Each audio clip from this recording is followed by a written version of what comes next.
सकता है। लेकिन ऐसा क्यों होएगा कि उनको 2-3 स्टेंट अलग अलग लगेंगे?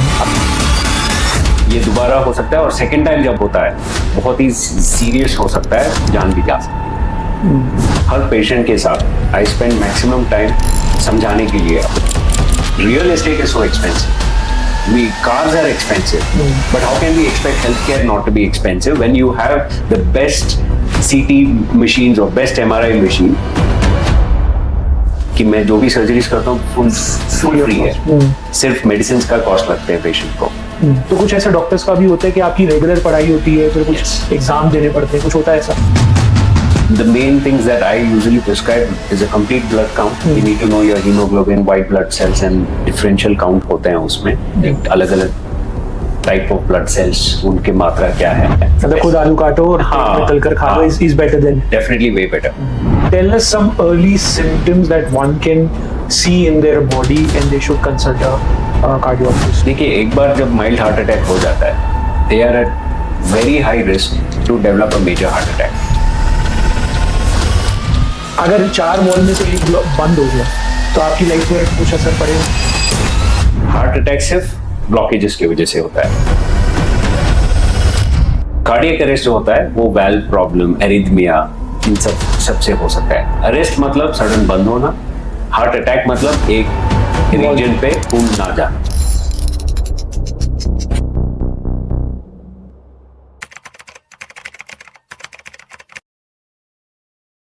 सो डॉक्टर निरंजन, आप बता रहे हो कि जो सीटी एंजियोग्राफी है, तो वो पेशेंट्स जब आपके पास आते हैं तो क्या उसका टोटल एक खर्चा हो जाता है? देखिए, अगर एक पेशेंट चेस्ट पेन के साथ आते हैं, हाँ, या सिम्टम्स के साथ आते हैं, एंड अगर हम ईसीजी करते हैं और उसमें पता लग जाता है कि कुछ सटल साइंस हैं या ऑब्वियस साइंस है उसमें हार्ट अटैक हो रहा है, तो हम एंजियोग्राम के साथ साथ उनको स्टेंट की ज़रूरत भी पड़ सकती है, या बलून एंजियोप्लास्टी की भी ज़रूरत पड़ सकती है। और इसके लिए हम एडवांस में हम बोल देते हैं कि देखो, एंजियोग्राम करेंगे, लेकिन वी आर क्वाइट श्योर कि एंजियोग्राम में कुछ ना कुछ ब्लॉकेज दिखाई देगा और उस ब्लॉकेज को हमें एड्रेस करना ही है, क्योंकि बीच एंजियोग्राम हम बाहर आके फिर उस इमरजेंसी सिचुएशन में बात थोड़ी कर सकते हैं। हाँ, करेक्ट। तो अगर ये डॉक्टर आपको बोल रहे हैं, इसका मतलब आपका सिचुएशन काफ़ी सीरियस है और आपकी जान बचाने के लिए और आपके हार्ट को बचाने के लिए ये प्रोसीजर करना ही पड़ेगा आपको। क्या कॉस्ट रहती है इसकी? देखिए, coronary stents are a little expensive, मतलब 75,000 to 1 lakh, 1.5 lakhs एक स्टेंट का प्राइस आ सकता है, depending on how long the stent is, what type of stent is used, that is suitable for that age, for that disease. There are lot of decision making in that. अगर 2-3 लग सकते हैं stents तो 4-5 लाख तक भी जा सकता है। लेकिन ऐसा क्यों होएगा कि उनको 2-3 स्टेंट अलग अलग लगेंगे? अगर ब्लॉकेज लॉन्ग है, अच्छा लॉन्ग है, शॉर्ट सेगमेंट ब्लॉकेज भी होते हैं, मीडियम भी होते हैं, लॉन्ग भी होते हैं, और कुछ सिचुएशंस में मल्टीपल डिजीज होते हैं, मतलब यूजुअली आर्टरी स्मूथ होते हैं, लेकिन ये ब्लॉकेजेस के वजह से मल्टीपल इरेगुलरिटीज होते हैं हार्ट ये आर्टरीज में। उस टाइम में आपको पूरा स्टेंट डालना पड़ेगा, हाफ छोड़ के नहीं आ सकते। So basically what you're suggesting is that at the time of testing only, yes, you recommend a lot of patients कि अगर करना पड़ेगा तो हम वो immediately कर देंगे। हाँ जी। जिसका खर्चा आप बता रहे हैं कि 1-1.5 लाख से लेकर 4-5 लाख तक भी आ सकता है। आ सकता है, और आपकी जान को बचाने के लिए जरूरत है। तो कुछ ऐसे पेशेंट्स होते हैं आपके पास जो आते हैं और जो इस चीज को मना करते हैं या मतलब रिबेल करते हैं कि हमें नहीं कराना, होता है ऐसा? होता है, क्योंकि एज आई सेड डिनायल बहुत होता है कि नहीं ये शायद नहीं हो सकता है, यू नो इट ठीक हो जाएगा।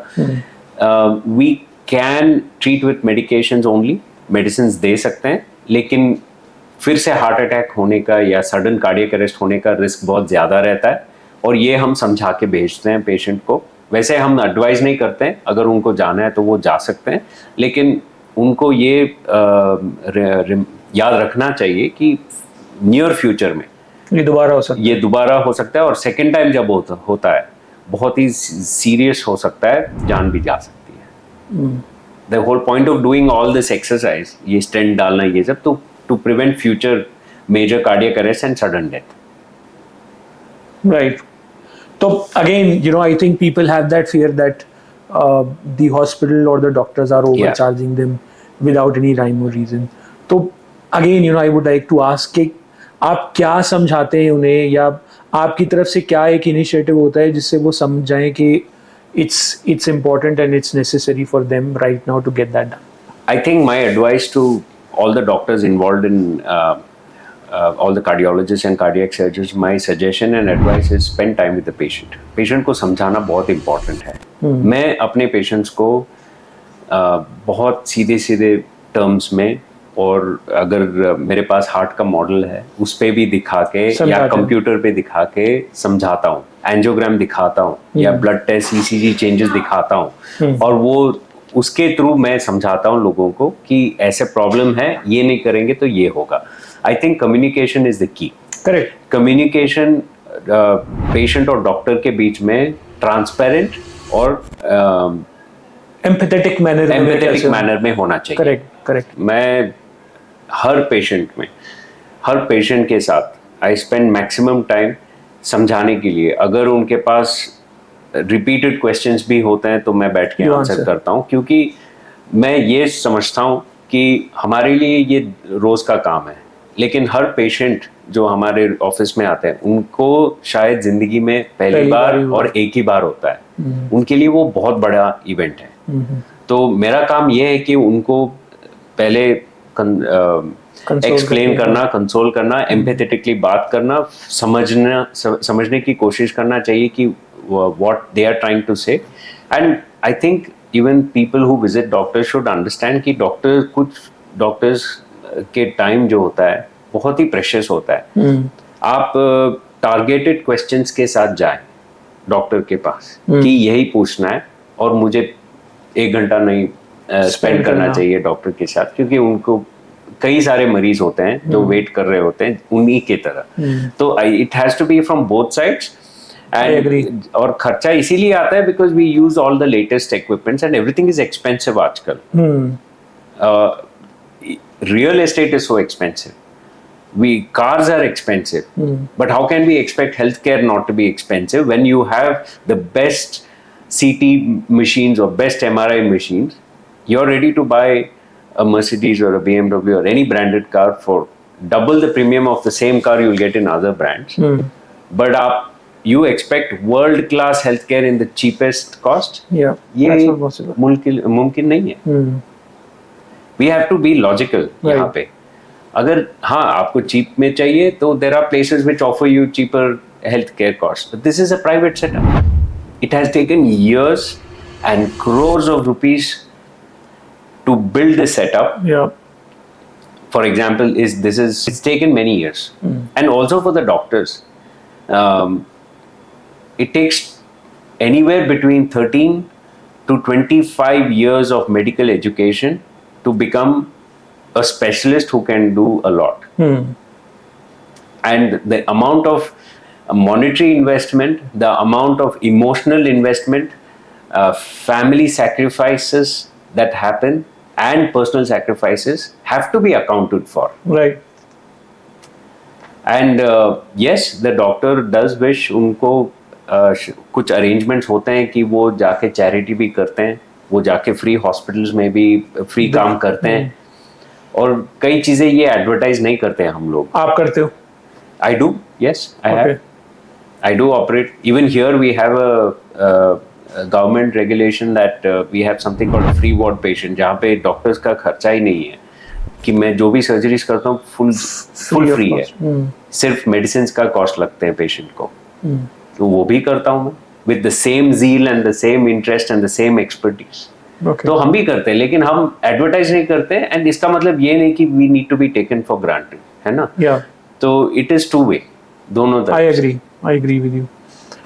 चलिए again we'll step back and understand the step by step process. तो कोई पेशेंट आपके पास आया, आपने उसको ECG करा, और अगर आपको लगा कि वो इतना क्रिटिकल नहीं है, लेट्स से फॉर एग्जांपल अगर वो इतना क्रिटिकल नहीं है, so what is the next step? What do you advise them? Is it medicines or you just tell them to improve your health? There are many times. That's a very good question. There are many times when the patient did not need anything immediately. अगर ECG में कोई dangerous signs नहीं है और उनके जो examination और blood test में उतना खास नहीं है, like for example, most of the Indians have raised cholesterol levels by the age of 30, 25 to 35 के age group में already cholesterol raise हुए होते हैं. Okay, like total cholesterol will be above 200. It's bad. It is bad, but it is borderline. It's borderline. I would term it as borderline total cholesterol levels, and these most often can be reversed. सिर्फ lifestyle modification से, मतलब अपने खाने पे ध्यान दो और 45 minutes to 60 minutes कोई भी तरह के आप फिजिकल एक्टिविटी या एक्सरसाइज करो. इतने से काफी रिवर्स हो सकते हैं. Early diabetes, pre diabetic between the age of 35 to 40 बहुत कॉमन है. प्री डाइट आजकल अगर ओवरवेट हैं और सेडेंटरी लाइफस्टाइल है और स्ट्रेसफुल है और खाने पे ध्यान नहीं है, तो ये slightly higher levels of sugar देखने को मिलता है. ये भी रिवर्सिबल है. जो बॉर्डरलाइन केसेस होते हैं इसको रिवर्स कर सकते हैं. Borderline hypertension, borderline high sugar levels और डायबिटीज, बॉर्डरलाइन लिपिड लेवल्स और high cholesterol levels can be reversed. तो this is very important information. It's not like सबको हम मेडिसिन देते हैं. कुछ लोगों को टेम्परेरी देते हैं जो 6 महीने के बाद बुलाते हैं फिर से फॉलोअप के लिए. वो जो फॉलोअप्स होते हैं वो बहुत इंपॉर्टेंट होते हैं. कुछ लोग समझते हैं कि फॉलोअप बार बार इसीलिए पूछते हैं कि पैसे कमाए. That's not the reason. We actually monitor a patient.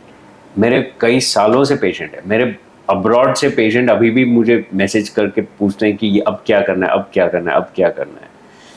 There is a reason, there is a logic for everything we do. So basically आप ये कह रहे हो कि आप depending on the patients reports कई बारी आप उनको मेडिकेशन दे देते हैं and then you do a follow up check. But कई पेशेंट्स ऐसे भी हैं who can just improve their lifestyle without any medication, and they can improve everything, whether it's diabetes or their heart. There are 3 types, I would broadly say, how we treat.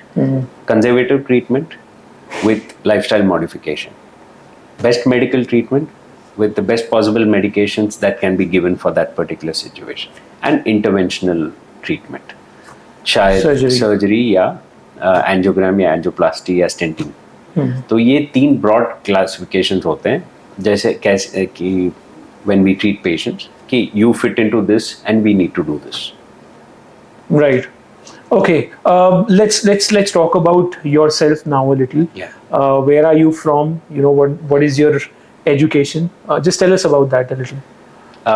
I'm originally from Bangalore. Okay. I'm from Karnataka and I'm born and brought up there. आपकी हिंदी बहुत अच्छी है फिर उस हिसाब से. Thank you. वैसे life comes a full circle. School में मेरी लैंग्वेज चॉइसेस थे कि मैं या तो Hindi, Sanskrit, English obviously first language थी. तो मैंने हिंदी चूज करा और I know how to read and write in Hindi तब से, स्कूल टाइम से. ये बैंगलोर में. और उसके बाद MBBS में जब मैं ग्रेजुएशन के लिए गया तो वहाँ पे मेरे बहुत सारे फ्रेंड्स यहाँ के थे, नॉर्थ इंडियंस थे. तो उनके साथ भी बात कर करके I became quite fluent in Hindi. And I have always liked Delhi. I have liked north Indian food मोर. ऐसा है. तो life has brought me somehow back to Delhi, and now I'm settled here, but all my studies and everything is from Karnataka. Okay. Yeah. And कितना time हो गया आपको practice करते हुए? It's been close to 12 years now. It's close to 12 years. Okay. Great. मुझे आपने बीच में ये बोला भी था, तो जैसे couple of my friends are pilot, but they fly only one aircraft, and even then whatever new technical changes that happens in the aircraft, उनका वो रेगुलर एक ट्रेनिंग सेशन चलता रहता है जिसमें उनको पढ़ना पड़ता है, फिर एक एग्जाम भी देना पड़ता है. तो कुछ ऐसा डॉक्टर्स का भी होता है कि आपकी रेगुलर पढ़ाई होती है, फिर कुछ एग्जाम देने पड़ते हैं, कुछ होता है ऐसा? There's a saying in our profession, doctors never stop learning. आखिरी दिन तक हम सीखते हैं. every patient is different. Yeah. Every case is different. Every surgery we perform is different, and we learn something little every day. इसके अलावा जो नए टेक्नोलॉजीज आते हैं, नए मेडिकेशंस आते हैं, इसके लिए हम एनुअल कॉन्फ्रेंसेस में जाते हैं, वहाँ पे टेक्नोलॉजीज को देखते हैं. फिर I personally visit many hospitals to teach other doctors sometimes of newer therapies. वैसे मेरे हॉस्पिटल में other doctors can come and they teach us newer therapies. ऐसे हम peer trainings करते हैं. और कुछ टेक्नोलॉजी जो इंडिया के बाहर मिलते हैं वहाँ जाके ट्रेनिंग करके फिर से वापस आते हैं. It could be for few days two months two weeks. तो it's a constant learning process. We evolve. Yeah. It's an evolving profession. Technology तो खैर हर फील्ड में ही आ रही है, तो आई एम श्योर के कुछ ना कुछ तो ट्रेनिंग आपकी भी चलती रहती होगी. अच्छा, अब समझते हैं, जैसे आप किसी को प्रिस्क्राइब करते हैं कि कुछ टेस्ट कराने हैं. Let's talk about specifically on the blood test. तो कौन से ब्लड टेस्ट आप सजेस्ट करते हैं जो होने चाहिए? वैसे the main things that I usually prescribe is a complete blood count. We need to know your hemoglobin, white blood cells and differential count होते हैं उसमें. अलग अलग type of blood cells, उनके मात्रा क्या है, उससे जनरली पता चलता है कि अगर आप एनीमिक हैं कि नहीं, इन्फ्लेमेशन है कि नहीं, इन्फेक्शन है कि नहीं, वो पता चलता है. फिर यूरिन रूटीन तो कराते ही हैं. यूरिन में कभी कभी शुगर लेवल्स दिखते हैं, कभी कभी पस सेल्स दिखते हैं. उसी से हम डिटेक्ट कर सकते हैं कि this patient has very high levels of sugar और नॉट, और डायबिटिक और नॉट. फिर लिपिड प्रोफाइल हम कराते हैं. लिपिड प्रोफाइल में मेन होता है टोटल कोलेस्ट्रॉल. उसके अलावा 3-4 जो HDL, LDL और ट्राइग्लिसराइड्स भी देखते हैं, क्योंकि कुछ स्टडीज़ LDL से लिंक्ड हैं. लो डेंसिटी लाइपोप्रोटीन के वजह से your chance of having heart attacks is higher. कुछ स्टडीज आए थे. वैसे टोटल कोलेस्ट्रॉल मैटर करता है ज़्यादा, and triglycerides are also linked to heart diseases. तो लिपिड प्रोफाइल मस्ट है. फिर ऑब्वियसली HbA1c करते हैं, जो बेसिकली आपके लास्ट 6 मंथ्स का शुगर कंट्रोल चेक करता है. ओके. तो नॉर्मल लेवल्स होते हैं 5.5 to 6 maximum.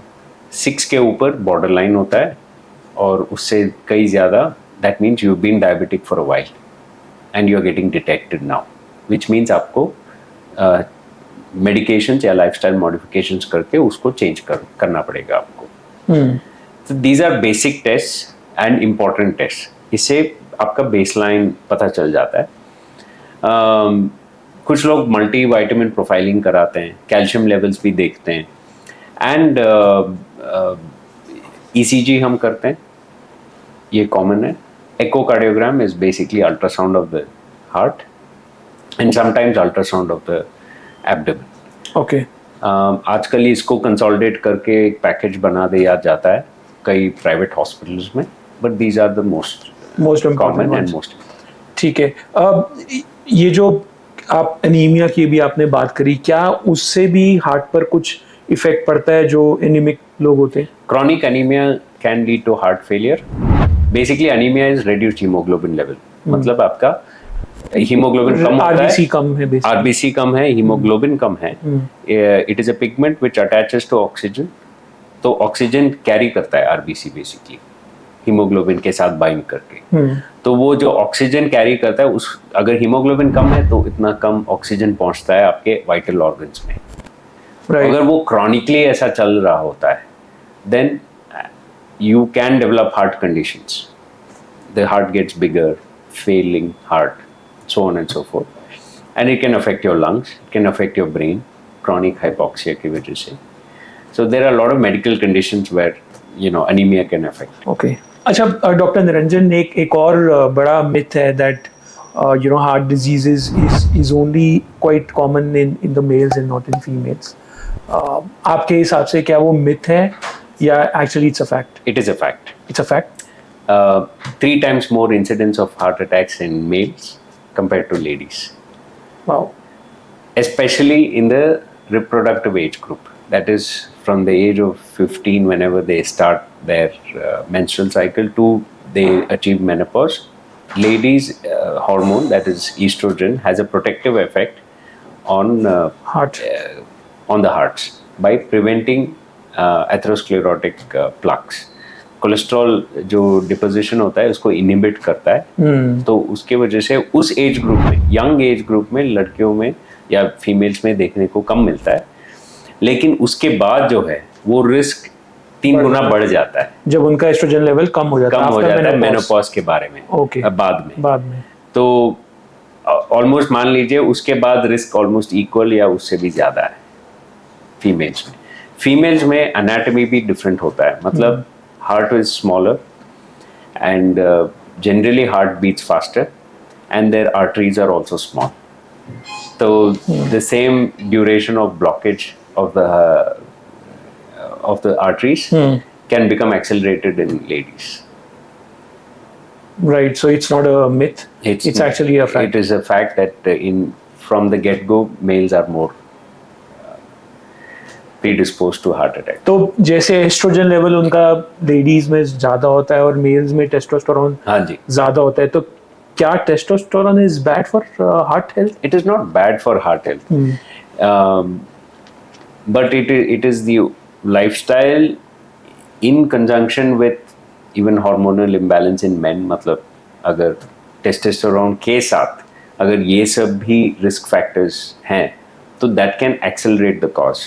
Because but as such testosterone is not alone, stand alone जो normal testosterone production है, that is not necessarily harmful for your heart.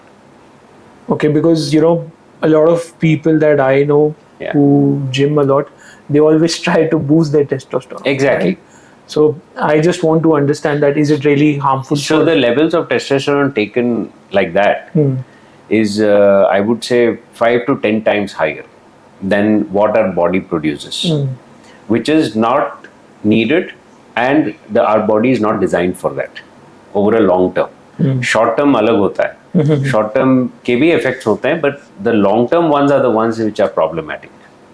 जो लगातार सालों साल monthly cycles में लेते रहते हैं, eventually it causes accelerated atherosclerosis.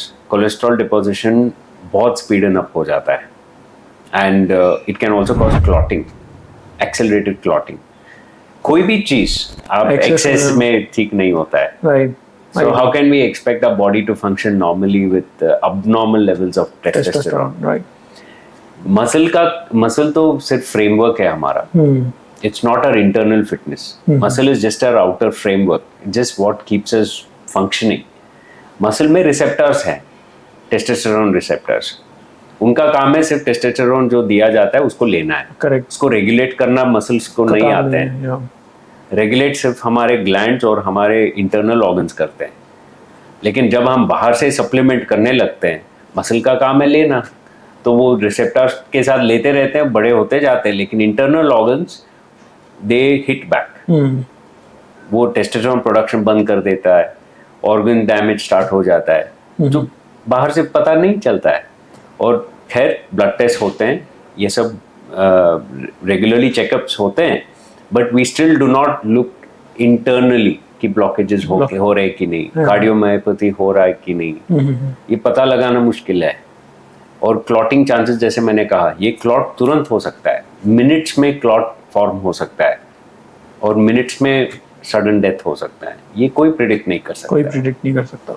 Correct. एक और, because we talking about exercising and gymming right now, एक और लोग you know, people who work out, they start popping some pills, and I am talking specifically the calcium pills, and I know वो आपके arteries में जाकर जमा हो जाते हैं. Some of the studies have said, तो पहले के टाइम में ये जरूर होता था कि किसी ने कुछ ज्यादा लिफ्ट कर लिया, वो कर लिया, और आपस में ही ना gym colleagues, you know, without any prescription, they start taking Shelcal and you know those sachets. So उसका क्या इम्पैक्ट आपको लगता है हार्ट पे आता है? In fact not only calcium, many over the counter things that are being taken by gym goers.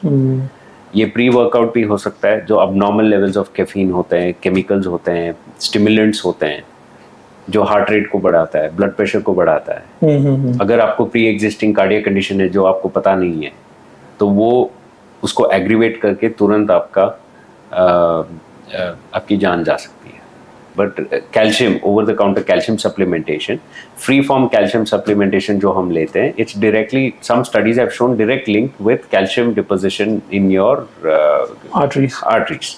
अगर आपको ऑलरेडी माइल्ड कोलेस्ट्रॉल लेवल्स हैं, आर्टरीज में डिपोजिशन है, उस पर कैल्शियम बहुत जल्दी से जम जाता है.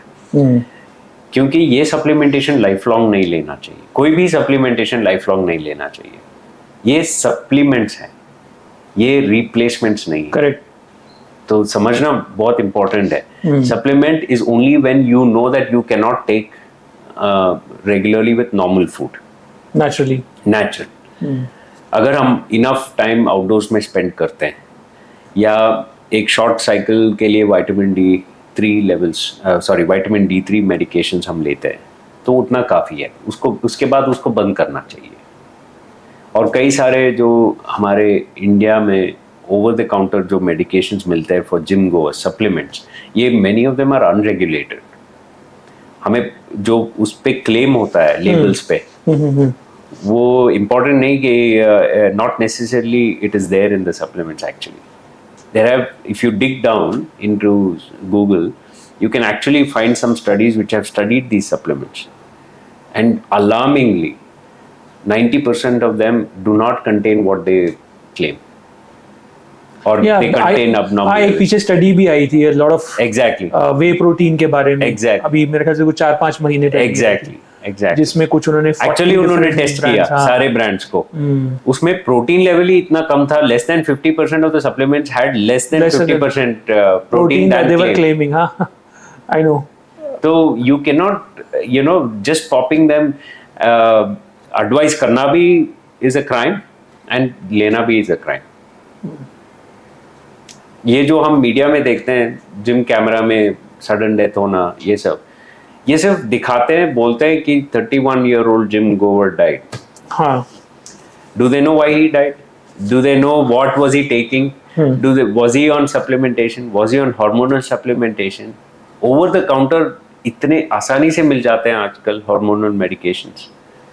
Was he on any other kind of stimulant? Was he a smoker? Did he have family history? Did he have familial hypercholesterolemia? Nobody is talking that. वो जानते भी नहीं है, जानकारी भी लेना नहीं चाहते, बस सेंसेशनल वो आ जाता है कि he died young. बस ये उन टर्मिनोलॉजिस्ट कीवर्ड यूज कर देते हैं सेंसेशनलाइज करने के लिए, which is actually not the right thing to do. It is also attributes to miscommunication, false information, misrepresentation.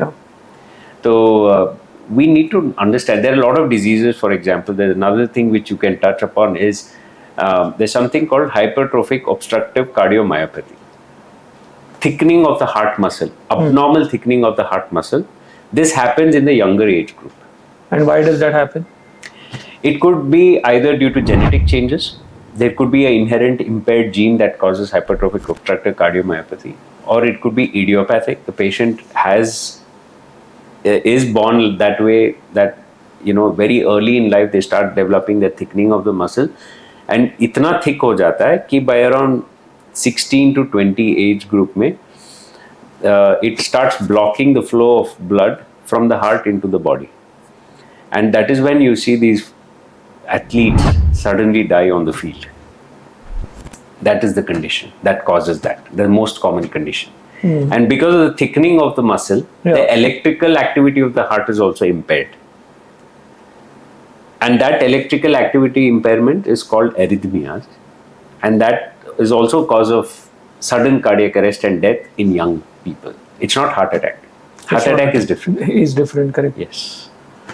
Okay. So as a cardiac surgeon, tell us which oil is good for eating, I mean for whatever we're using in our kitchens.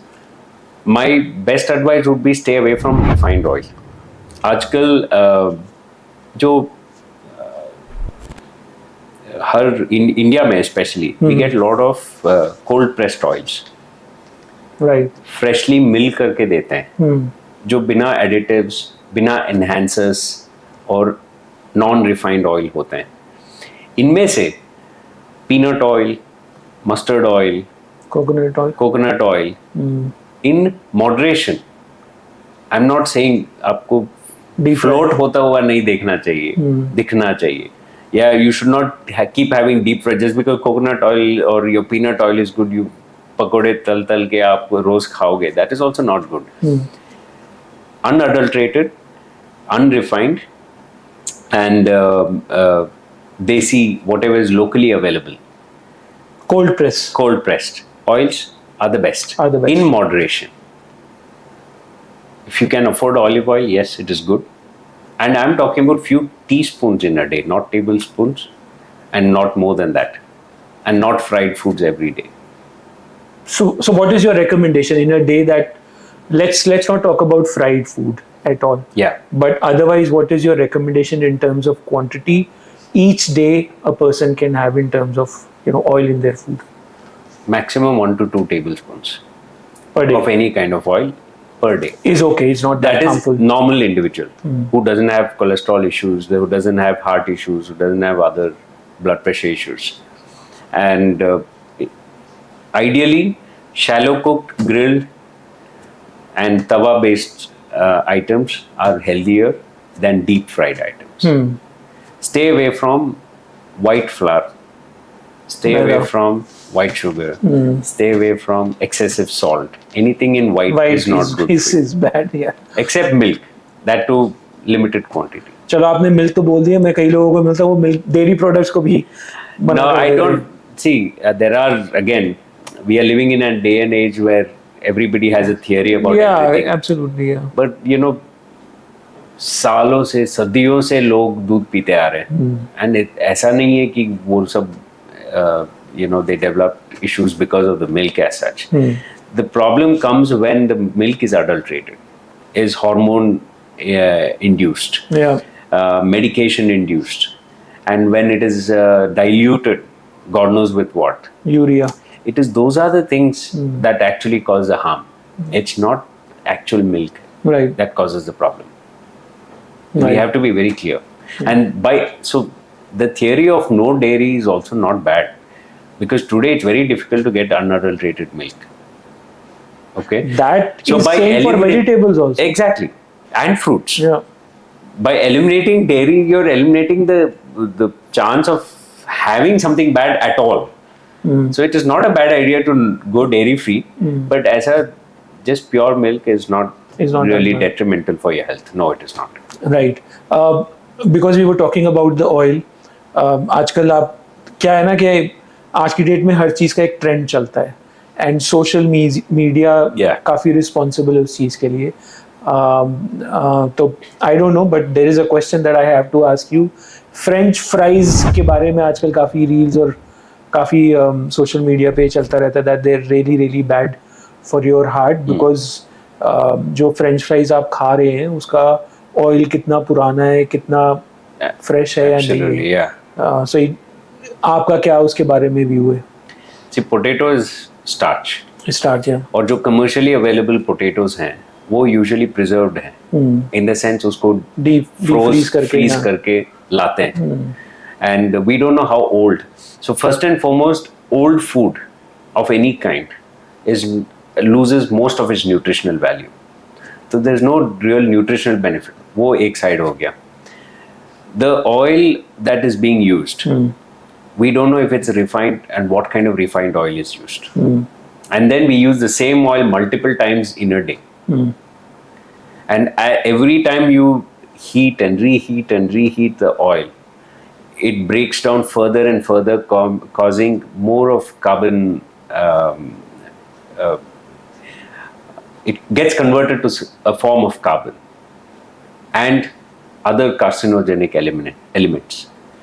So it is more harmful actually consuming these commercially available French fries rather than actually not consuming them. So do you advise that we can cook it at home? Yes, at home, freshly made, freshly cut, always works the best. खुद आलू काटो और में तलकर खा लो is better than. Definitely way better.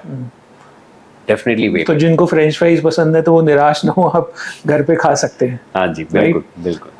ठीक है, तो अब बात करते हैं एग्स की. क्योंकि उसके ऊपर भी काफ़ी स्टडीज़ हैं and different people have different opinion around it. तो अंडा खाने से क्या हार्ट पे उसमें कोलेस्ट्रॉल होता है, क्या वो इफेक्ट करता है आपके हार्ट को? देखिए, मैक्सिमम जो कोलेस्ट्रॉल लेवल्स होते हैं वो येलोज में होते हैं. तो एक दो yellows for an average person as a daily intake is okay, because it is rich in vitamin E, biotin, nutritional value उसका भी है. लेकिन उससे ज़्यादा नहीं खाना चाहिए yellows. White is pure protein, pure albumin. उसमें और कोई न्यूट्रिशनल प्रॉब्लम नहीं है या न्यूट्रिशनल वैल्यू नहीं है. It's very high source of protein. So that can be consumed depending on your consumption, in the sense your usage. Like अगर आप स्ट्रेंथ ट्रेनिंग कर रहे हैं, एक्सरसाइज कर रहे हैं, आप एथलेटिक हैं, एक्टिव हैं, तो you can consume maybe 4 egg whites in a day. Egg whites in a day. 4 egg whites. Not more than that? You can take, if you can digest it, yes, you can take, but if you're not utilizing it, then you don't need that much. Because I know some of my friends, I will not take their names. I myself eat 12 to 14 in a day. Yeah, so that's what because I train. Because I use. Yeah. If I'm not using, the days I don't train or the days. No, I'm only talking about people who train in the gym and so they can take egg 14, whites. 15 egg whites. ले सकते हैं, not an issue because that's being utilized. Right, but फिर से अगर yellow part की हम बात करें तो आप बोल रहे हो सिर्फ 2. 2 is enough. Otherwise it will cause excessive. Whether you training or whether you're not Whatever. training. Yeah. So not more than 2. Not needed. Not needed. Right, ठीक है. एक और आगे चलते हैं. तो मैं बात करता हूँ गर्म पानी पीने की. तो क्या गर्म पानी पीने से आपकी आर्टरी ब्लॉकेज खुलती हैं? क्या वो हेल्पफुल है या नहीं है? नो. गर्म पानी doesn't have any effect on the arteries opening. It is a mechanical blockage. What you consume goes to your stomach. It doesn't go to your heart. And what you consume gets absorbed in the blood, not directly filtered into the blood. So by the time it reaches your stomach, it's at body temperature. It's a myth. It's definitely a myth. There's no such liquid or any kind of medication, over the counter or natural remedy that can melt any kind of blockages in your body. What is the solution for that? Solution is your lifestyle surgery? modification, medicines that are available. Depending on the extent, regular exercises means minimum 45-60 minutes of daily activity every day, no matter what it is, no matter how busy you are. And if you do have serious blockages, surgery is excellent for long-term survival. It has been proven. There are studies which have studied millions of patients, and it is very good for long-term survival compared to any other form of treatment.